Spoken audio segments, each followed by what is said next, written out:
Sometimes, the people we love the most, the ones we trust the most, can disappoint us in ways we could never imagine. This is exactly where I find myself now. A marriage I believe was going well all along, and now everything is falling apart. That day, when my wife came out of the garage and walked into the kitchen, she had no idea that everything was about to change. As for me, I sat there waiting in a silent rage brought on by the truth that was about to upend my life. What mattered most was what I would do after this betrayal. Before I dive into my story, if you don't want your life to be turned upside down like mine, subscribe to my channel to learn real lessons from the real stories we share every day, just like mine. Also, share your thoughts about the shocking truths I've experienced in the comments, and please show your support by liking my video. Now that you've subscribed, let's dive into my story. It all started one morning. That day was just an ordinary day, like any other. I was watching my wife, Veronica, get ready for work. I had noticed that she had been acting rushed, irritable, and a bit anxious in the mornings for days.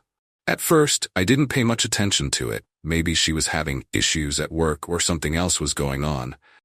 But I had this feeling inside, a sense of unease that I couldn't quite explain. Small signs, overlooked details. Over time, I began to notice that there was a change in Veronica's behavior. She was spending more time on her phone, quickly reading messages and hiding them, and when she saw me, her expression would change, growing tense.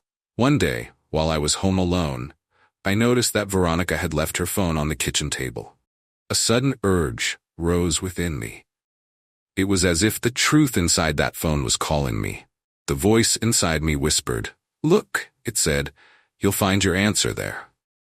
But I didn't act immediately. I wanted to trust my wife. My love for her, in that moment, suppressed my doubts. As days passed, this unease started to grow. She always kept her phone with her, and sometimes she would tell me she had to work late. Everything seemed reasonable, yet that voice inside me was growing stronger. She had started mentioning a man named Greg, someone she worked with. At first, it seemed like just a work relationship. But as Veronica talked about Greg more frequently, I began to feel uneasy about this man's presence in our lives. Still, I wanted to trust myself. I wanted to trust my wife. But once doubt creeps in, it's impossible to stop it. Eventually, the moment came. One day, when Veronica went out for what she called a work dinner, she had forgotten her phone at home again. At that moment, I knew everything would become clear. I picked up the phone, my hands trembling. When I opened her messages, I found her conversations with Greg. My heart felt like it was about to leap out of my chest. The messages revealed not just a work relationship, but something much deeper. The words on the screen confirmed that she was cheating on me. Greg's messages to her, the times they met, their intimate moments, everything was there. I was in shock, but at the same time, there was a strange sense of relief. The uncertainty and doubt that had been eating away at me for months were now confirmed. But that relief was soon replaced by a deep anger. Veronica had chosen to share her life with me, yet now she was living a life with another man. In that moment, I made a decision. I wouldn't confront her right away about this betrayal. I would wait for everything to come to light.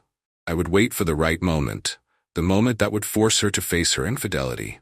For days, I carried this secret. Every night, as she lay beside me, knowing she had betrayed me, this feeling grew inside me. But I was determined to keep my cool. It would be easy to accuse her, to demand answers, but I wanted to show her the full extent of her betrayal. I watched her every move, the late nights at work, the hidden messages on her phone.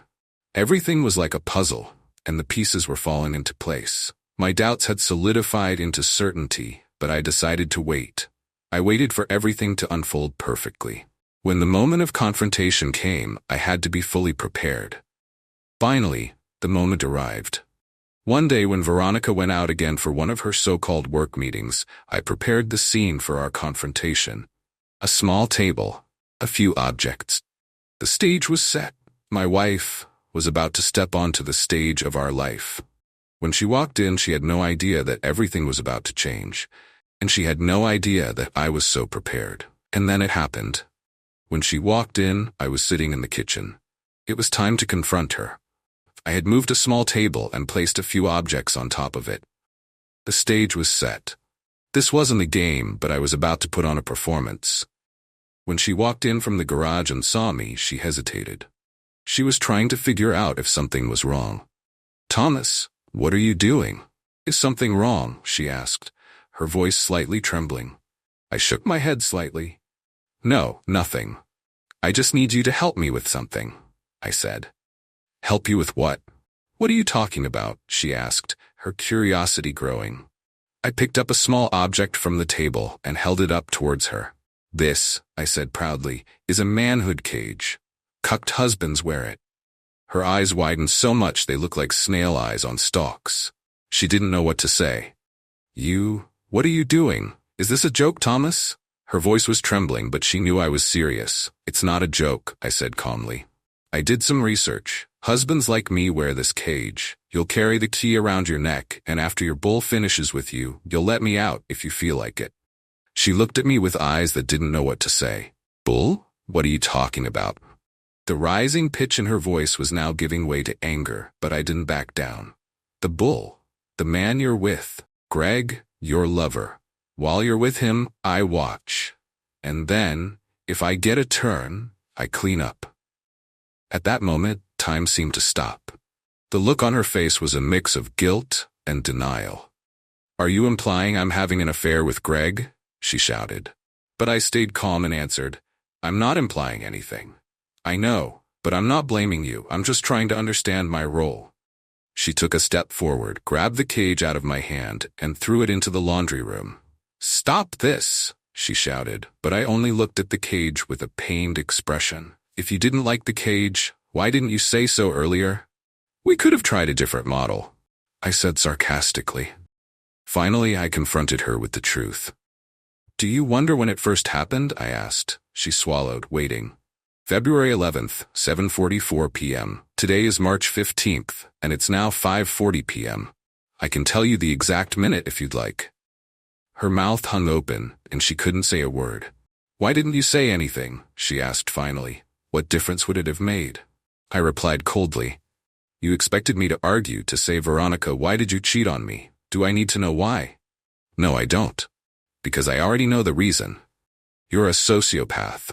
Those words seemed to break the last of her resistance. Tears began to stream down her face, but they meant nothing to me.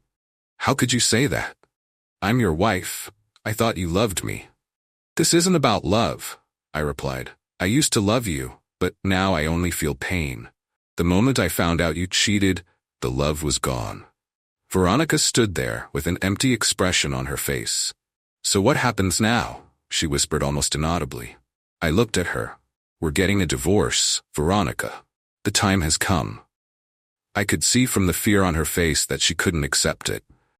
"No, I don't want a divorce. My relationship with Greg is over.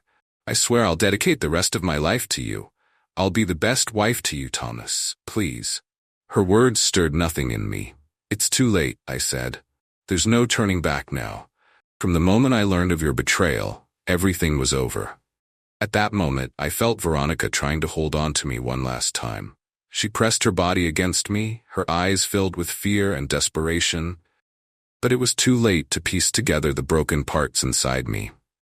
Love had been replaced with emptiness. In the following days, I watched as Veronica tried everything to win me back.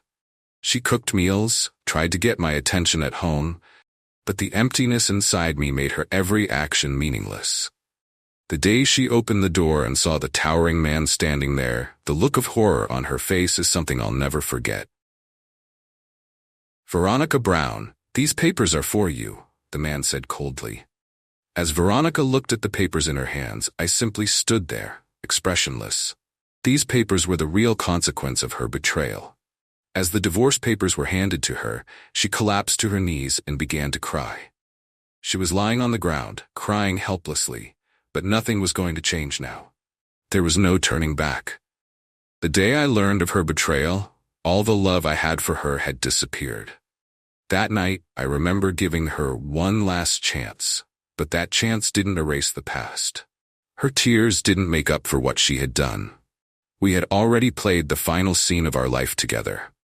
There was nothing left to do but watch the divorce process unfold. Veronica had done everything she could, but her betrayal had irreversibly changed everything. And on that day, when I sat in the kitchen and showed her that manhood cage, I already knew everything was over.